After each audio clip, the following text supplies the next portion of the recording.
This is Hannibal here from the HannibalTV.com, and I'm going to do my daily news update.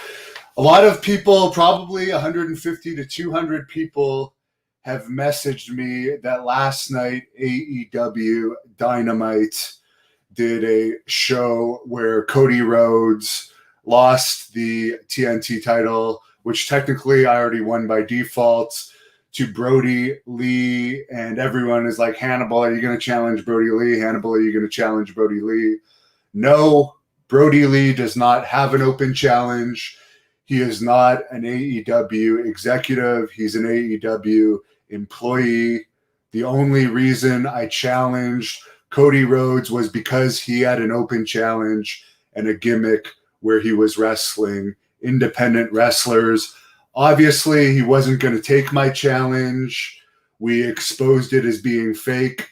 So, of course, they're going to do an angle where he's seriously injured and stretchered out and switch the title to save face. No surprise at all there. But no, I have better things to do with my time than challenge people for matches that aren't going to happen. The fans wanted me to enter the Cody Rhodes challenge. If you add up the hits on all the videos I did related to the Cody Rhodes challenge, there's literally tens and tens of thousands of hits. That footage didn't cost me any money. All the legends that commented on it for free. So it was a success in my book. The other thing that happened on AEW Dynamite last night was Isvaliz and Diamante won the Women's Tag Team Cup. And I am mentioning that because today I did a live fan interactive interview with Isvaliz, who is a Puerto Rican wrestler now in AEW. She also wrestled for Lucha Underground, Impact, was on WWE Tough Enough, and had a WWE development contract. So you can check that interview out in full. It's already up in full. And I do post my full interviews ad-free on Patreon for the people that don't want to watch the ads. It's $1.99 a month. AEW will have 500 fans at their next taping, and they're going to keep increasing that, according to the Wrestling Observer. NXT Takeover last night had the fake audience. They didn't use the Thunderdome for NXT Takeover.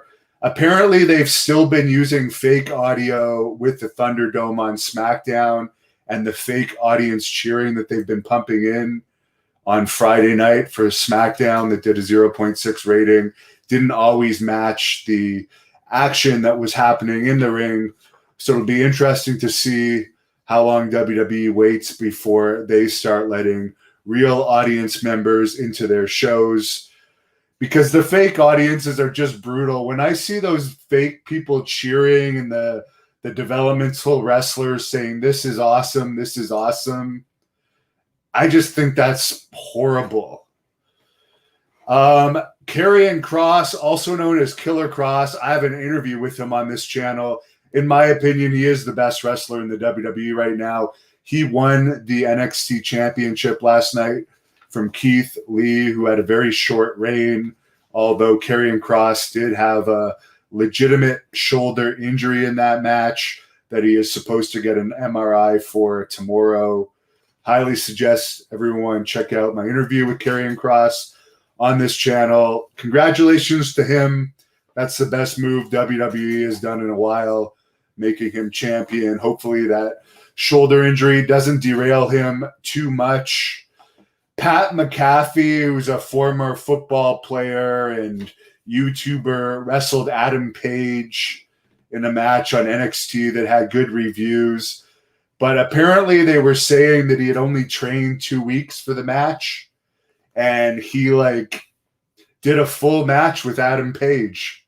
Or not, I think his name is Adam Page, the NXT guy. Adam Cole. I always get those two mixed up. They're both small, but Adam Cole is the one that looks like the ninth grader that doesn't work out.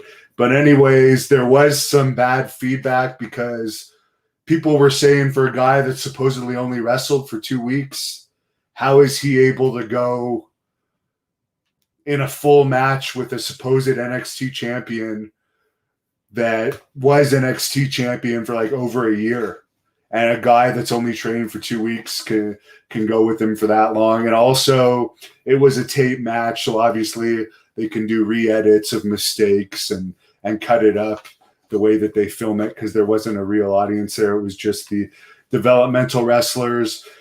I found this funny. AJ Styles has come out and said that audiences are too sensitive now to have a product like WWE did back in the Attitude Era.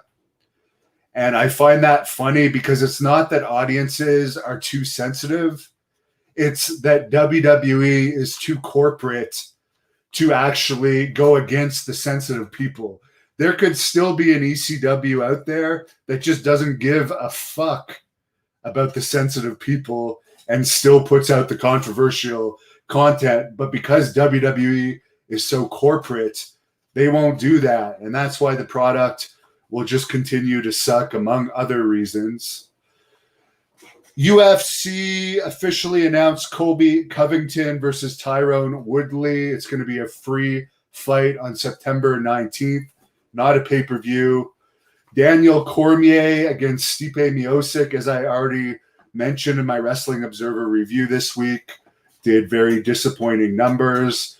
I don't know how much they're going to offer Cormier to work for WWE. Supposedly, he's either going to be a SmackDown announcer or possibly a wrestler, but he wasn't a big draw for the UFC. Cormier's biggest fights as far as pay-per-view buys were against John Jones, because John Jones is a bigger draw and people were really into that feud. Stipe Miocic's biggest drawing fight had CM Punk on the undercard. And as we all know, a lot of wrestling fans tuned in to see the CM Punk original fight, because a lot of wrestling fans actually believed CM Punk was going to do well in MMA, but instead he ended up embarrassing the wrestling profession. Next week, I'm going to be doing live fan Q&As with the Great North Wrestling Women's Champion of Canada, Lufisto, as well as former World Arm Wrestling Champion Devin Larratt, who's actually one of my most popular interviews on this channel. It's crazy how popular arm wrestling is. Savio Vega, I'm also interviewing next week. Bas Rutten is coming up soon. We just have to nail down the date, and I'm working on some other stuff. And as I've mentioned, I will be posting further PCW match videos. I already posted Tessa Blanchard versus Jordan Grace, Tessa Blanchard versus Chelsea Green, who is now in NXT. I've posted a match between Pentagon and the Great Muta against Sami Callihan and who's the other guy? John Morrison. And Rob Van Dam makes an appearance in that match. I'm going to be posting a lot more PCW videos. According to the agreement that we have there, they're fine with me doing this. And I hope to participate more in PCW once they start back up again as far as promoting and covering them, because in my opinion, they're by far the best company in the U.S. out there, better than AEW, WWE, Ring of Honor. I don't even think MLW runs anymore. I don't know what the status of NWA is. I think they're going to start doing pay-per-views, but we all know I'm not an NWA fan. I'll get into some of your questions. T. Kennel 15 says Brody Lee sucks. I've heard he's really beat up, and that was one of the reasons why he wanted to go to AEW, so he wouldn't do a full schedule. Michael Classic says Cody got scared and gave the title to Harper. You put him on that stretcher. You hurt his feelings, LOL. Ryan says, hello from St. Louis, Missouri. I interviewed Michael Spinks this weekend, one of the greatest light heavyweight fighters ever, and he had a 31-1 record, incredible record. The one loss he had was against Mike Tyson in his prime, and he reportedly got paid $16 million for that fight back in 1988. So I'll take $16 million to get knocked out. Ryan says Cody finally lost. As I've already said, the reason they did that was because we exposed his whole open challenge as being a fraud. They had to do that. They did it. That was clever. That was very clever. Daryl says Hannibal can do better than Brody Lee. I can, but I'm actually retired. I only came out. I would have come out to do that one match to take that title on live TV and get the publicity from that.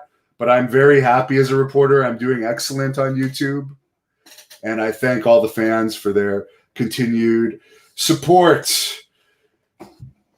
T. Kinnell says Keith ready for the main roster. That's all they need. Another big fat guy on the main roster that brutally sucks, in my opinion. Darth says Adam Cole, not Adam Page. Yes, I get them all confused, all those little midgets. They're easy to get mixed up. Leroy says that's why they fought. Pat called Adam Small. Yes, that was the angle they did. It was all a work. Jefferson E. White says that AEW ripped their angle off of me. I don't know about that, but I believe they took the title off of them because it didn't look good to have my open challenge out there and him ignoring it. Leroy says pro athletes. Pat McAfee was a pro athlete and has been in the ring in his studio. Pat McAfee has been training for a long time. A very long time. That's no secret. So there's my updates. Enjoy the rest of your Sunday. And as I said, I got some good interviews coming up next week. I do have a second YouTube channel, Devin Nicholson. Look it up. There is some custom content on there. I'm on Twitter at Devin Hannibal. If you DM me, I will follow you back. And Instagram and Twitter, we're also on the Hannibal TV. We're on iTunes at the Great North Wrestling Podcast. Last question, have I been in a locker room with Batista? Yes, as an extra in WWE. I actually, before an event in Calgary in 2004 that they used me as an extra for, I actually did some stuff in the ring with both Batista and Tyson Tomko that day. That was the day Tomko made his debut. Arn Anderson was the agent going through the stuff they wanted to practice with those guys that day. And Batista was nice. And I actually liked Batista. He was nice to meet with back then. He treated me well, even though I was an extra. And I'm impressed with his accomplishments as a Hollywood star and as a wrestler. Have a great